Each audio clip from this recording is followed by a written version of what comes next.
Chapter 22 is about electromagnetism, and I want to start with just talking about magnetism. There are three elements in nature that occur in the magnetized state. Those are iron, nickel, and cobalt.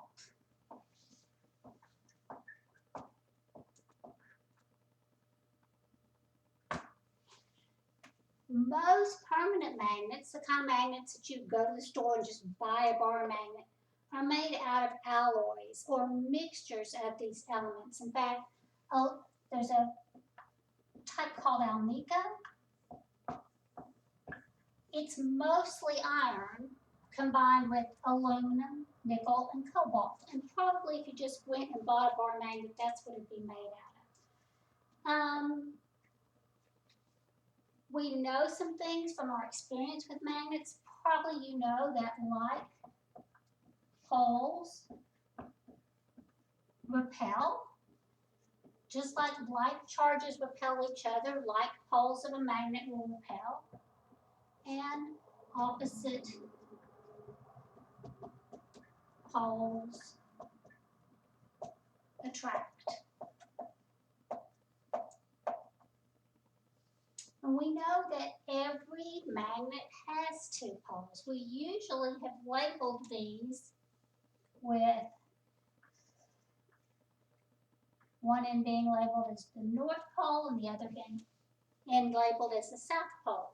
And we know if we suspend a magnet where it hangs freely, it will always rotate in such a way that its North Pole, sometimes it's called the North Seeking Pole, points towards geographic north.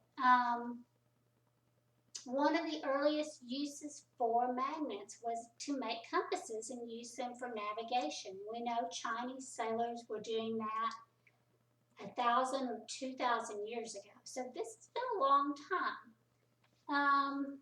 We know that if we take a magnet and we break it in half, let's take that same magnet and we're going to somehow cut it in half.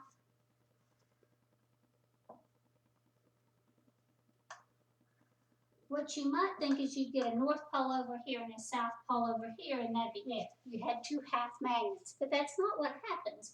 What we find is this will be a North Pole and this will be a South Pole. We will in fact have two magnets instead of just one.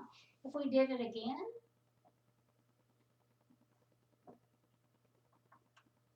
we could actually get four. We cut these or broke these very carefully and didn't damage them too much. In fact, what we know is when you have a permanent magnet, it's really like having a whole bunch of little teeny tiny magnets that are all lined up. So you could think of a whole bunch of little south and north poles. Those are called magnetic domains, okay? What we know is that scientists have tried to get one of the poles by itself. That would be a magnetic monopole. And so far they have never been able to isolate a magnetic monopole. So magnets are always dipoles. They always come with a north and a south pole. Just like if we had an electric charge, it would be surrounded by an electric field. When we have magnets, they're surrounded by magnetic fields. They're very similar, but also a little bit different.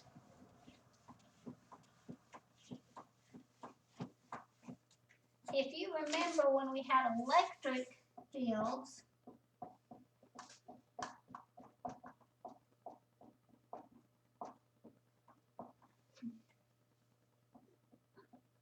I'm going to make a positive and a negative. Electric field lines would originate on positive charges or point away from positive toward negative. And so the field lines would look something like this.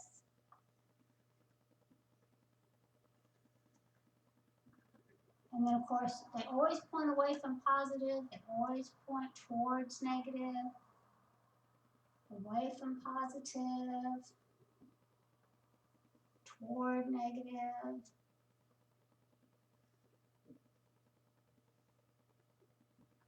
So if I had an electric field, I would get something like that. Electric field lines can start and stop, but they'll start on positives, pointing away from positives, and they'll point towards negatives. Magnetic fields always form closed loops.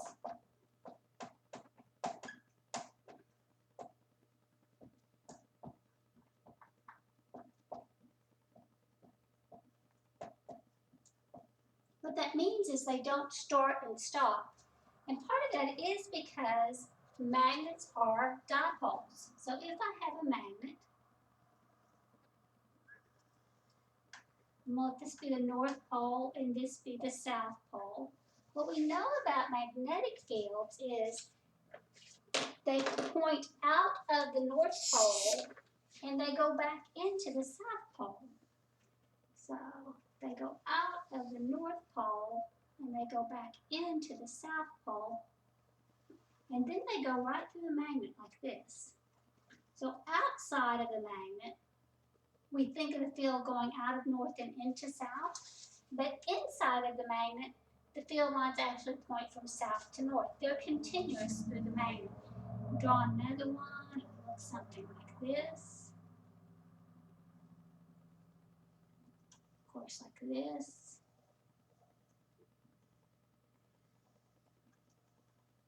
Always pointing out of north, going back into the South Pole, but in the interior, inside the magnet, you'll notice they always point from south to north.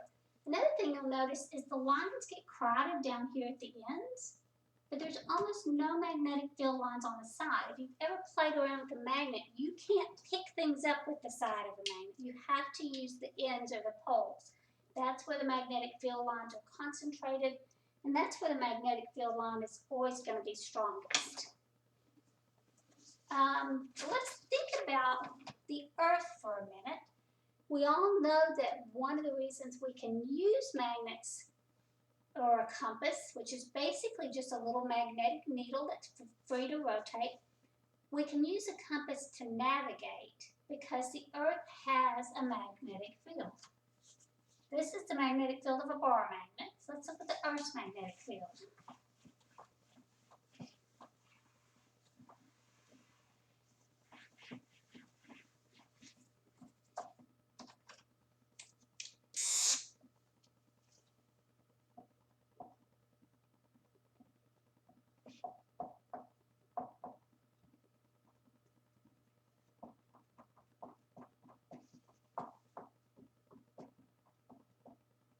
We know the Earth is spherical. It's a big round ball, and it spins about an axis. So it's spinning. We generally think of this point right here at the very top of where it spins as the geographic North Pole.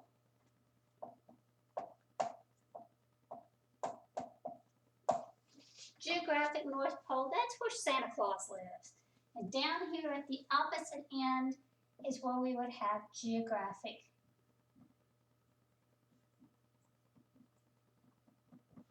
South Pole. Santa doesn't live there, but there are some penguins down there. If you remember your geography, this is the Arctic Circle up here, and down here at the very bottom we have the continent of Antarctica. Now, one of the things that we just said is opposite poles attract. We think about that for a minute. Inside of the Earth, there is not a giant bar magnet. However, the Earth's magnetic field is very, very similar to that of a gigantic bar magnet. We can actually visualize what's going on.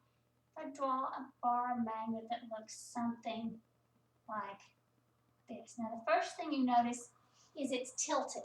It doesn't line up perfectly with the geographic north and geographic south. And the other thing we have to remember is anytime we have a compass, the compass always has its north pole pointing north. whether you're over on this side of the world or over this side, it doesn't matter. If you have a compass, it points north, the North Pole does. What that tells us is, inside of the Earth, if this was a giant bar magnet, this would effectively be acting like a south pole, because opposite poles of a magnet attract. So we actually know that the geographic North Pole is a magnetic South Pole. So the North Pole of your magnet will point to the north, and that's why sometimes it's called a north-seeking pole, because magnetically, this is a South Pole, okay?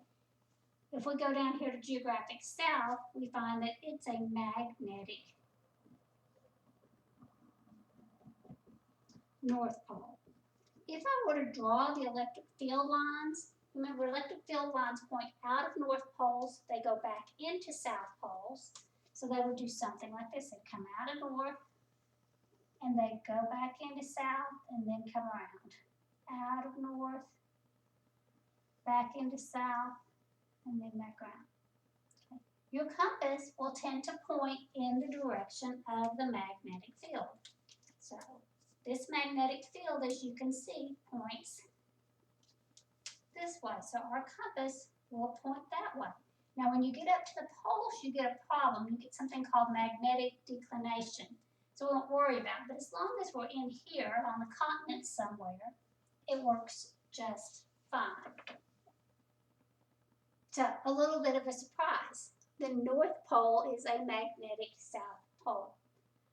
There's some more interesting facts about the Earth's magnetic field. First of all, it is not directly on the geographic pole. In fact, it wobbles around. It's been moving quite a bit in recent years. It's fairly wobbly right now. It's also not quite as strong as it used to be. Scientists have looked at fossils, and they've gone back and studied, and one of the things that they found is the Earth's magnetic field has reversed itself many times in the past, roughly every 500,000 years or so. So at times, this has been a magnetic North Pole, and at other times it's been a magnetic South Pole. It's literally flipped back and forth. They think that we are actually getting pretty close to another reversal. By close, I mean maybe in 5,000 years. But in the greater scheme of the history of the planet, that's pretty soon. It's hard to know what would happen, but there is actually no reason to think that mankind wouldn't survive and be perfectly fine if we had a reversal of the poles. I suspect we would see it coming. We kind of already do see it coming. The fact that the magnetic field seems to be weakening and becoming more and more wobbly makes scientists think we're getting close. And like I say, by close, maybe 5,000 years. So if that happens, our compasses will all point south. They'll still work, but they'll all point south. Why does the Earth have a magnetic field? Well, they think that it's caused by currents inside the Earth's core. The Earth has a hot, melted ball of metal, basically, core. And we know that metals are really good conductors of electricity. And when the Earth rotates and spins, by spinning all that metal, they generate currents in it. Simply the same way if you took a stick and you stirred a pond, you might make some little swirling eddy currents in the pond. This seems to make eddy currents of electricity. And the one thing that we have determined that's important that you know is that all magnetism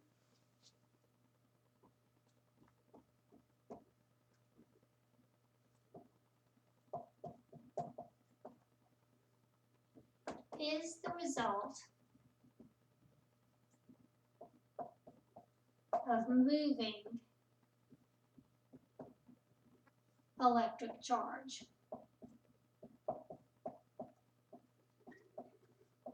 So in the case of the Earth's magnetic field, we think it's eddy currents in the core. If we're talking about permanent bar magnets, like we were talking about a minute ago, we think it's caused by the electron spin. The electrons inside those atoms are literally spinning, and in lots of materials, the electron spins cancel out. But in iron, they don't, and in some of the other magnetic materials, they don't. So we believe electron spin is responsible. It's the moving electric charge that causes magnetic fields in permanent magnets. That brings us to the other main category, though, of magnets, and that's electromagnets. Much of the magnets that we use now to generate electricity in our electric motors, in all kinds of things, are electromagnets.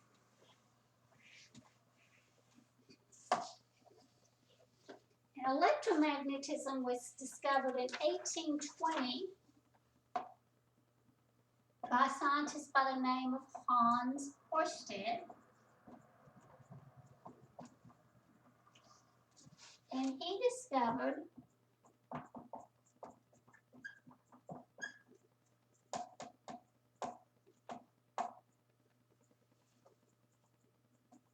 that a current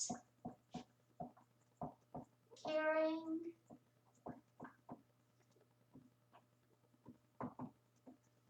wire has a magnetic field.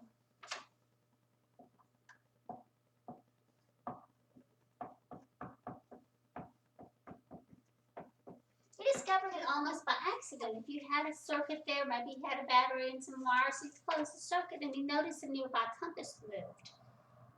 When he turned the circuit off, the compasses all went back to pointing north like they were supposed to, but if he closed that circuit, they'd move again, telling us that there was another magnetic field stronger than the Earth's magnetic field.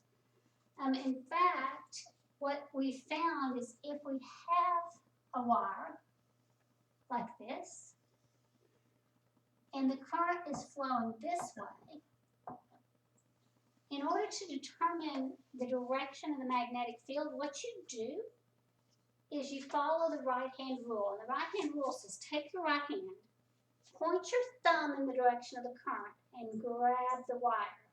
And the magnetic field lines are actually closed loops. So if I grab this wire, I notice that my fingers curl this way, and the magnetic field lines then are curling that way. So we would draw them like this.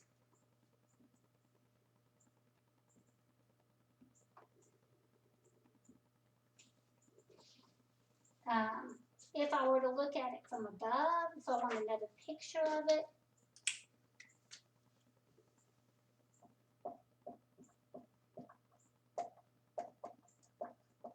if I have a wire that's pointing out of the board and the current is coming directly at me, again, if I were to take my thumb, point it directly at you out of the board, you can see my fingers curled this way. That tells me that the magnetic field lines are going this way.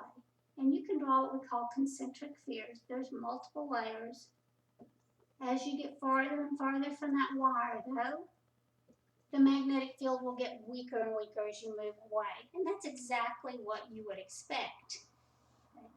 What's really interesting is if we take that piece of wire, that purple piece of wire, and we wrap it in a coil.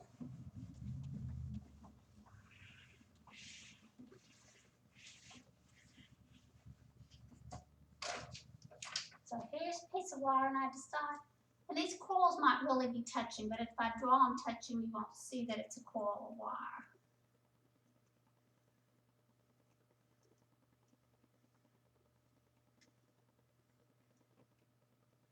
So there it is, and I've got current going in here, and I've got current going out here. A coil of wire that has current will make a magnetic field that looks virtually identical again to that of a bar magnet. The way I've drawn it, this would be the North Pole, and we know magnetic field lines are going to come out of the north. They'll loop back around and go back into the south.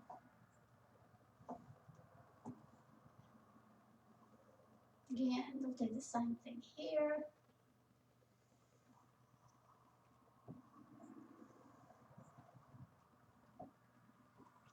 And it's possible to make electromagnets are much stronger than any permanent magnet that you can be, and not as easily damaged. Permanent magnets, if you drop them or you heat them up, you can knock those little magnetic domains out of alignment where they don't make very good magnets anymore. These really good. There's three things that we can do if we want to make the magnet stronger. An electromagnet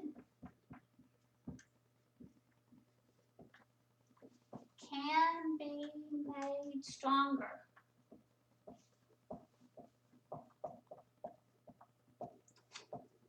by,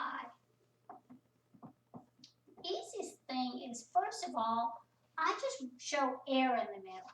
One of the things you can do is wrap it around an iron core.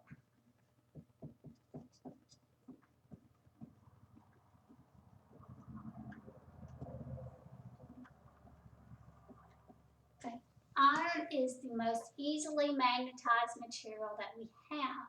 And if you put it in the middle, then not only will you have magnetism due to the current, but the iron core itself will also become a magnet. And that will increase your overall magnetic field, make a stronger magnet. Another thing you can do is increase the current.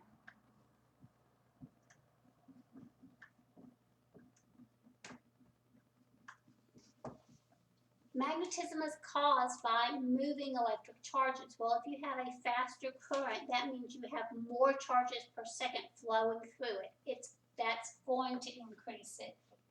And the other thing you can do is increase the number of loops.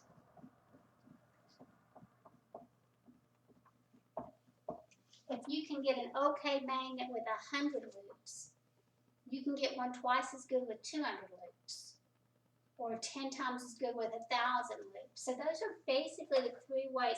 Most electric magnets are wound around something. It might as well be a piece of iron. That'll make it stronger. And then if you want it to be adjustable, you can increase or decrease the current to get the appropriate strength. And more loops is going to be a stronger magnet. Okay. So that's our introduction to magnetism. We're going to do another section about electromagnetic waves and kind of tie the idea of electricity, magnetism, and light all together.